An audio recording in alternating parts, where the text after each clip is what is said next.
My name is Joe Dixon, and I was a member of St. Vincent's Parish in 1968 when Father Quinlan came to our parish. It was a new time for all of us. We experienced many new things that we hadn't been familiar with. I had never met Father Quinlan, to my knowledge, prior to that time, so to say the least, he was a little strange to me. But it didn't take very long to become, and for me to understand and to become sure that he was a very knowledgeable person and knew what he was talking about. Many changes happened during his stay at St. Vincent's Parish, as my wife said previously.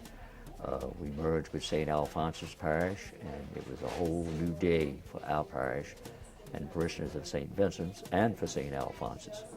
It worked out, it had some ups and downs, but mostly it worked out very smoothly because of the organization of small groups, learning to talk to each other, learning to be with each other, learning to mingle socially over the years. And many lasting friendships came from this. We worked together on dances, dinners, suppers, different occasions, different parish functions. And it really was an enlightening time, and it was also the times of the Vatican II things being incorporated into our diocese. His liturgies were different than liturgies we were used to. His take on homilies and gospels and the way he preached to us was somewhat different than what I had been used to over my life. But if you could see through when just kind of cut some of the stuff off the outside and listen to truly what was being said, you found that it was very factual, very true, and very church-oriented, and the truth of the gospel was there. Generally, in our diocese, a priest or a pastor would stay 10 to 12 years, so we just figured he'd be here 10 years, at the start out.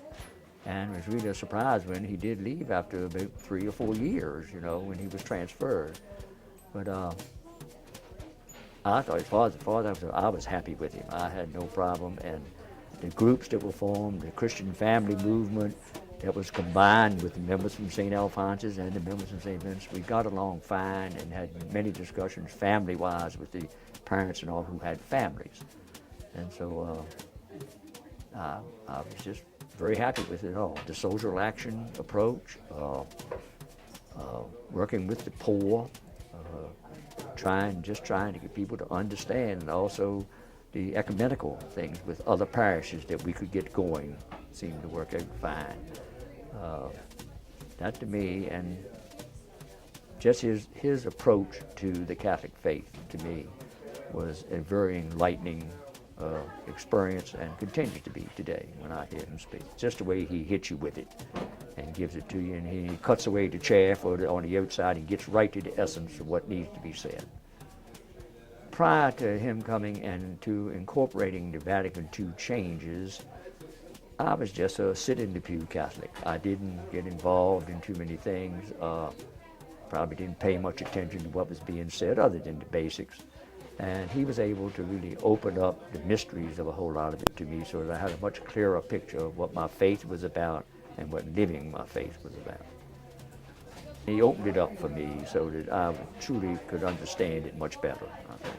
At times he would tread on people's toes sometimes, or say something that offended people, and they would react and walk out of church sometimes and things. But many, they came back a lot of times.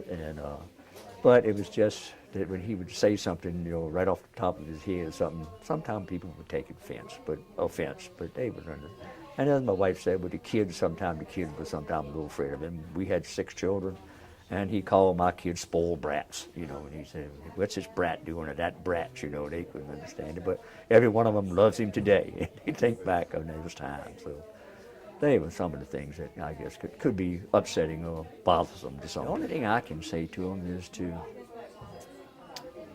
try and not let the exterior stuff and the exterior things he does affect you. Cut through that and listen to what he's really saying.